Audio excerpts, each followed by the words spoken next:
Hi. So for today, we have the topic Gale's lemma.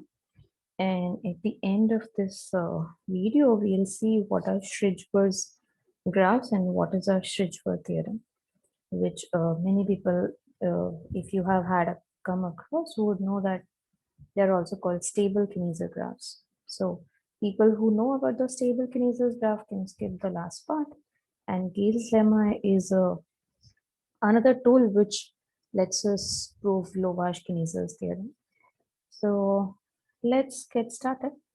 So the Gale's lemma statement says that for any positive d, non-negative d, and any positive k, there is always a subset of 2k plus d points in SD such that every open hemisphere of SD contains at least k points of x.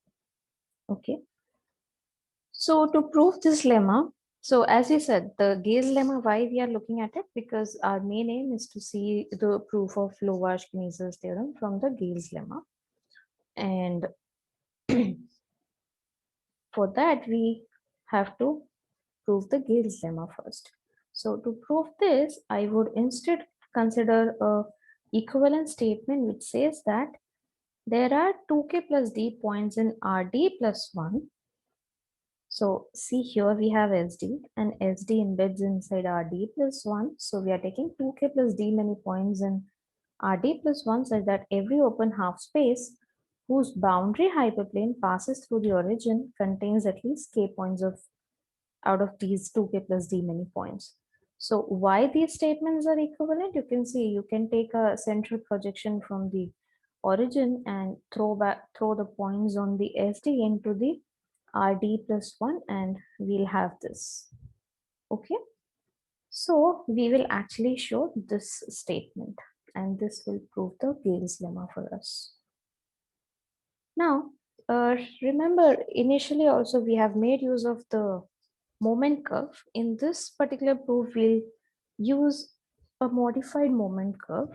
By modified, what I mean here is that we lift it to the hyperplane passing through x1 equal to 1. So instead of taking the usual moment curve which says t square and so on td in the RD, we are taking the moment curve in the hyperplane x1 equal to 1. So this is the moment curve 1t square up to td, collection of these points in RD plus 1. Okay, and let w1, w2, w2k plus d to be distinct points on this particular curve in the order in which they are appearing. So in the order, by that I mean, let's say if you take t is equal to 1, what you get, you call it w1. T equal to anything bigger than 1 can be called w2. T equal to anything which was achieved by taking the value to get w2 can be put and you get w3 and so on. So if you put, let's say t equal to k, you get wk. Okay, so this way you can, so there are many ways how you can arrive at the set w, and one simpler way is you take any increasing order of values of t, and that way it will keep on appearing on the gamma bar and you get the points. So obviously these are distinct points, right? This coordinate itself will make sure about that. And we call the elements of this set to be even if their index is even and odd if their index is odd. And set Vi to be the points as per the parity of the index with respect to Wi. So Vi becomes Wi if I is even and minus of Wi if I is odd, right? So you see that if Wi is in a hyperplane minus it's in the open half space, then minus Wi is going to get thrown to the other half space determined by any hyperplane. Okay. Now let H to be a hyperplane in RD plus 1 which passes through origin, and H plus and H minus are just the corresponding open half spaces. So the boundary of H plus passing through origin would be the closed half space, the boundary, I mean, along with the boundary H plus and its closure, the closure of H plus intersection closure of H minus is the hyperplane H we are talking about.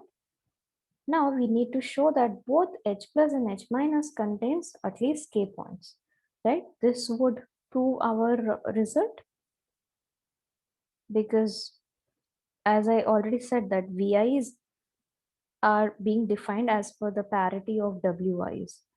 So if half the points lie in one of the sets, then other half will lie in the other side. And this way we would know that, so both, if one has k, other one also has k. Okay, so we'll do it for just one of these half spaces. Suppose we consider the H plus. What we really do is, we know that since Vi is, as I already said, so you take odd number of Wi's, okay, and you take even number of Wi's, add them up. These points on H plus, if this is sufficiently shown to be K, we are done, right? And now to proceed further, we need a result from the first chapter. So I have put it here. If you want exact statement, you can look it up. This is lemma 1.6.4 from Matusek's book using Borsuk-Ulam theorem. And it says that every hyperplane H through the origin. So in the actual statement which you find here is about a hyperplane in RD. Okay. But since we are working in RD plus 1, restricting ourselves to a hyperplane passing through origin will bring it one level down and the things then match up. So every hyperplane H through origin intersects gamma bar in at most d points. Moreover, if it intersects d times, then gamma bar crosses H at each of these intersections, right? So it's like if you have a hyperplane H like this, the gamma bar keeps on hopping here and there like that. So at each intersection, it goes from, let's say, if it was in H minus, after intersection, it goes in H plus. Yeah. So given any arbitrary hyperplane H passing through origin, see that we can move H continuously so that it contains 0 and exactly d points of the set W. W was a collection of these Wi's. Okay, this is the set W. So why you can do this? If you take, and the more important part is that you maintain the condition that no point of W crosses from one side of H to the other. If let's say you have started with majorly points in H plus, then you can shift your H in such a way that the points of W will not move from H plus to H minus. And it would contain exactly d points of W. You can take any affine subspace with d minus 2 points and keep on tilting until it hits more points of the set W. And that way you can like modify this hyperplane which you started with. So I am assuming that the hyperplane we start with intersects the curve gamma prime in gamma bar in d many points.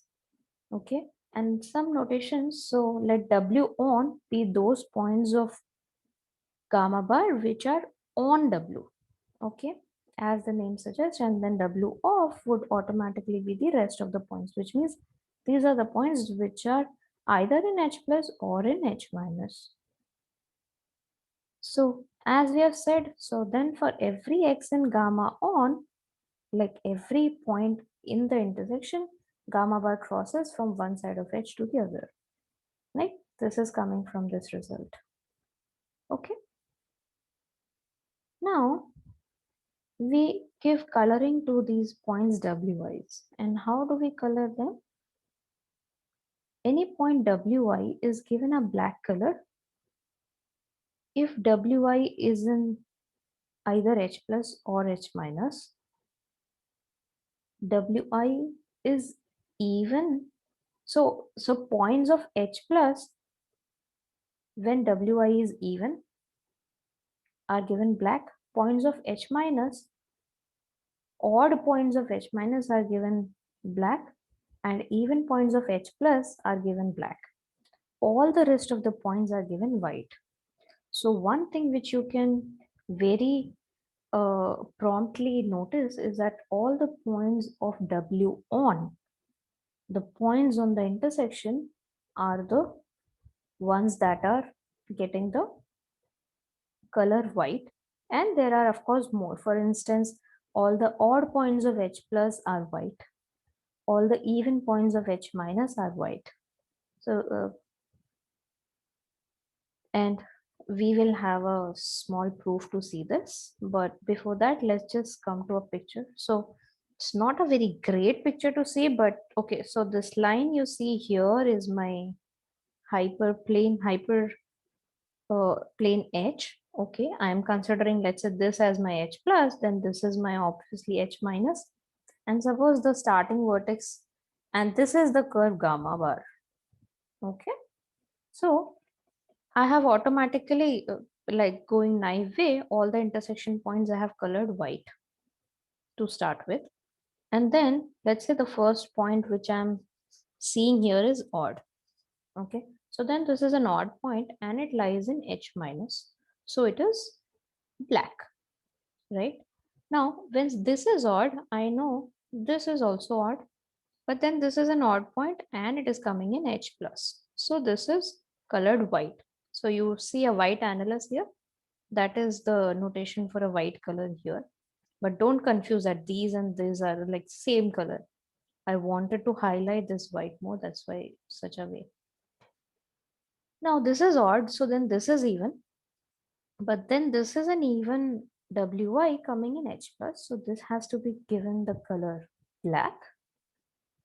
Now this is even. This is anyway on W on. So this is white. But then this next point is an even point and it is an H minus. So this is given white. This is then odd and an H minus. So this is black and so on and so forth. Okay. My claim is that any two consecutive points on W off alternate in color. Okay. So if so W off is all the points other than the points of W on. So from the picture you can see very clearly this was odd. So next point was this and this is even, this is white, right? And then this is black, then this is white, this is black, this is white, this is black, this is white, this is black, this is white, and so on. To see a quick proof, so let's say there are k many intersections in between.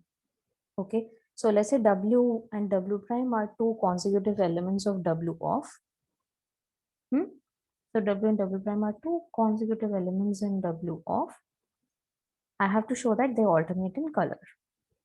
So if so, I don't know. I think I have used this notation earlier also. So I mean that collect all the points starting from W all the way till W prime of the set W. Okay, since they are in an order, I can make sense out of it. Just how we write the square bracket n to denote the set 1 up to n. So if in that notation, I would have written n also as square bracket 1 comma n. So this intersection H, so the points here of the WF, if they are even in number, then we know that the W and W prime are going to be in the same hyperspace, right? And so suppose either both of them are in H plus or both of them are in H minus. Also, they are going to be of opposite parity. Why? Because you are hitting even many points here. Okay. So they are of opposite parity. Now, what happens is, if I assume, let's say that they both belong to the H plus and are of even parity is what I know. So let's say W is an H plus and is odd, which means the indexing subindex of W is an odd number. So this is going to be odd and an H plus, which means it is going to get the color white as per this. See, all the even points of H plus are black, all the odd points of H minus are black. Rest everything is white. So odd points of H plus are white, so W is white. But then also W prime is an H plus and is of opposite parity as that of W. W prime is an H plus and then W prime has to be even. So it's an even point in H plus, therefore its color is black. So we have seen that W and W prime are of opposite color. Also, if you had assumed it the other way around, if W was, let's say, in H plus but was even, then you knew that W is going to get the color black. But in that case, being of opposite parity, we would know that W prime is in H plus but is even, and therefore W prime will get the color white. Okay, and then exactly the same thing follows if you choose the other case, which is that W prime both are in H minus, just the opposite of this. So if the intersection in between points on the H are an even number, we know that their color alternates. Suppose there is an odd number of points between W and W prime that lie on H. In that case, yeah. So in that case, I know that they are going to be in opposite this thing. Sorry, what am I saying? They're going to be in one is going to be in H plus and another one is going to be H minus, right? So since they are anyway consecutive, either this intersection is 1 or is 0.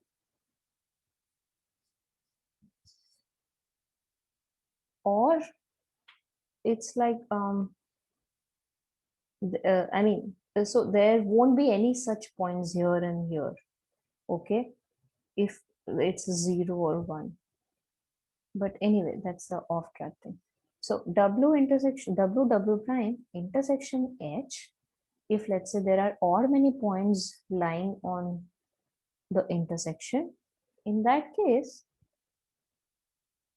what happens is,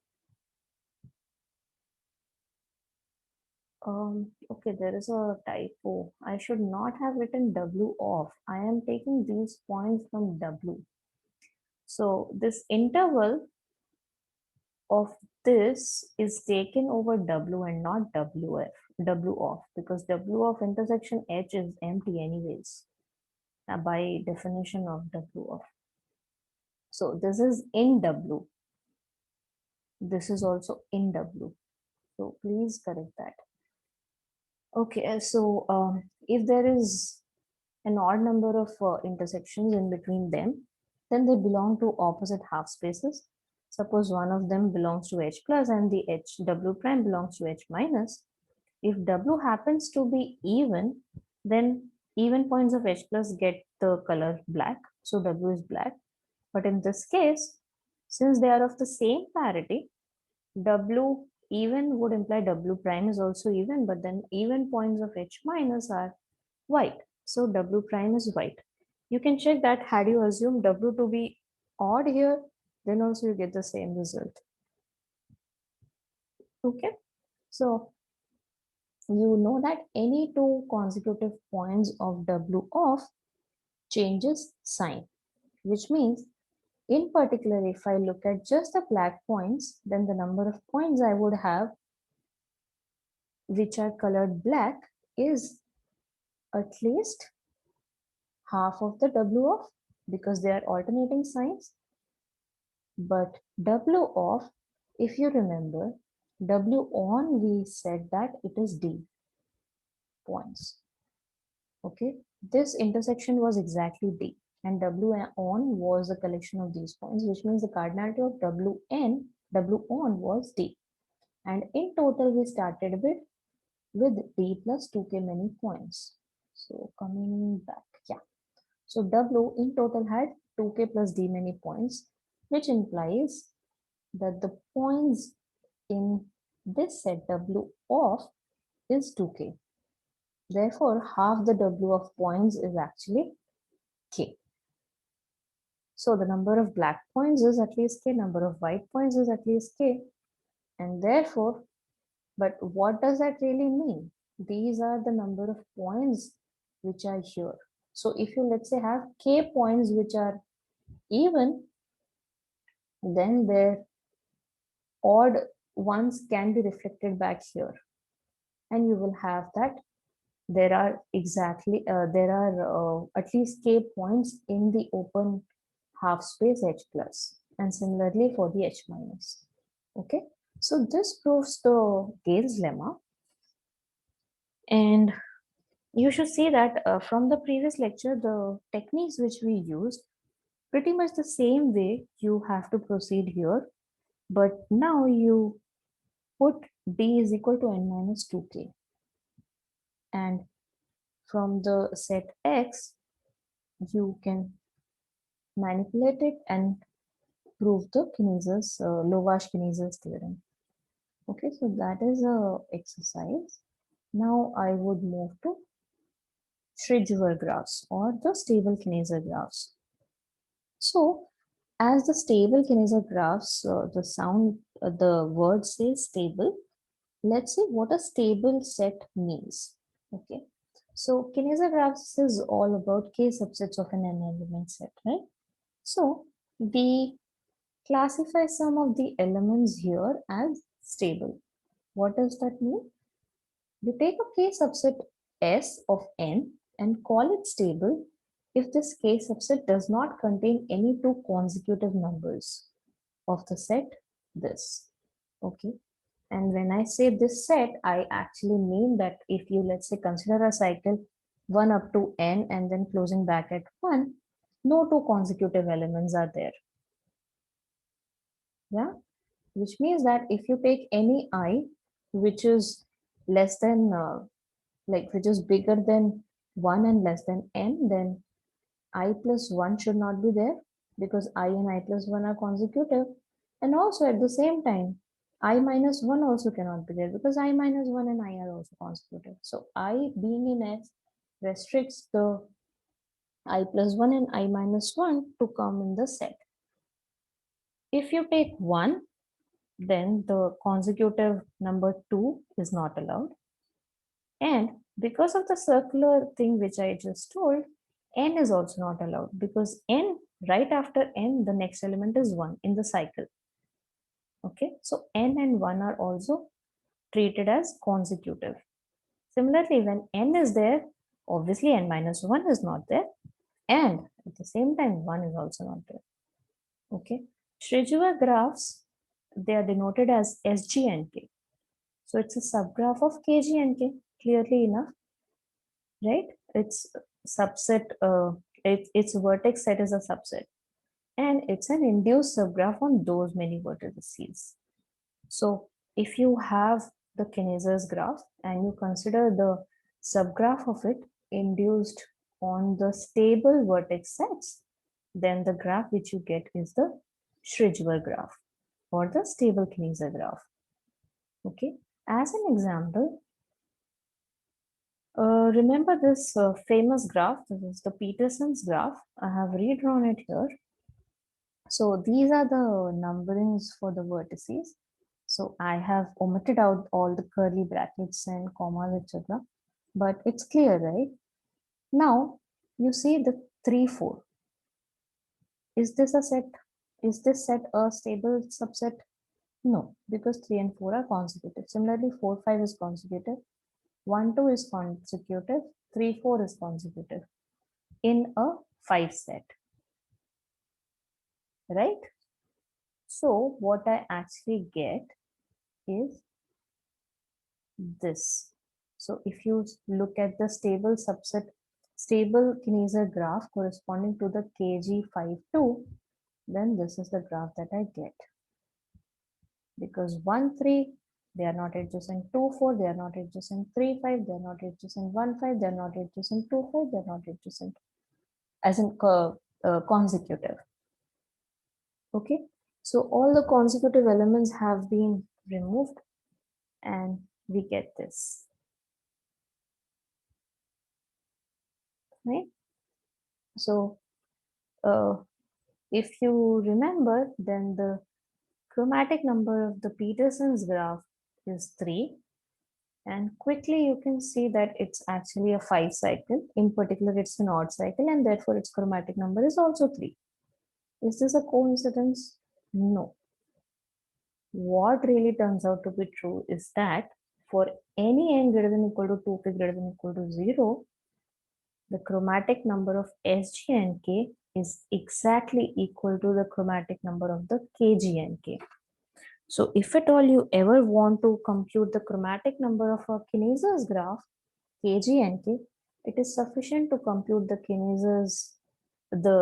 chromatic number of the graph Sg and K. And everybody remembers what was the chromatic number of this graph? It is n minus 2k plus 2. Okay, we have been seeing several proofs for the Lovász-Kneser's theorem now. We have seen, I think, 4 proofs by now. Okay, so this I'm going to leave as a fact. If you want, you can prove this result. This would follow with the minute strengthening of the Gale's lemma.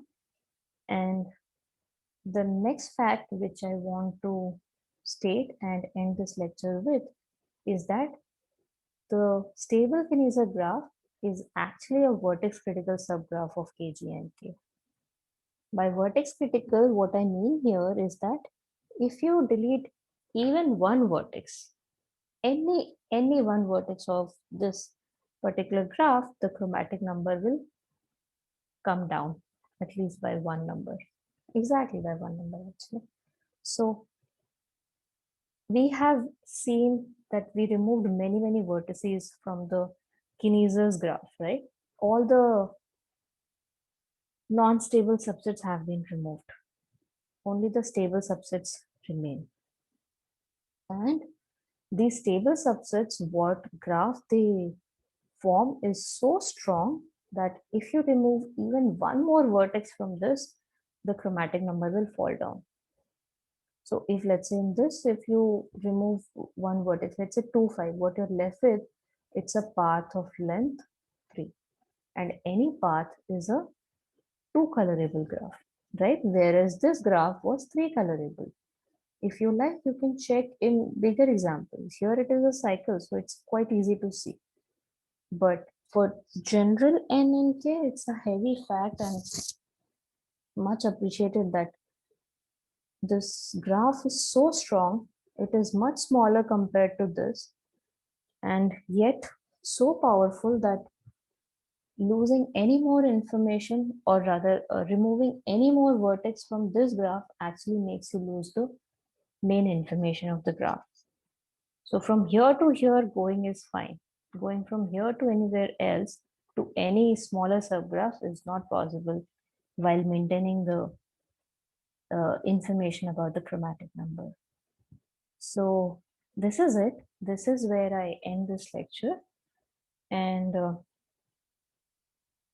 yeah, so we have seen several proofs of the Lovász-Kneser's theorem, which is well celebrated. And if you people are aware of, this year's Abel's Prize is one of the recipients of the Abel's Prize is actually the Lovász, Laszlo Lovász. He proved this theorem about which solved the Kneser's conjecture back in 1978, which was open for almost 23 years. It was conjectured in 1955, and then Lovász proved it in 1978 as a part of his PhD thesis.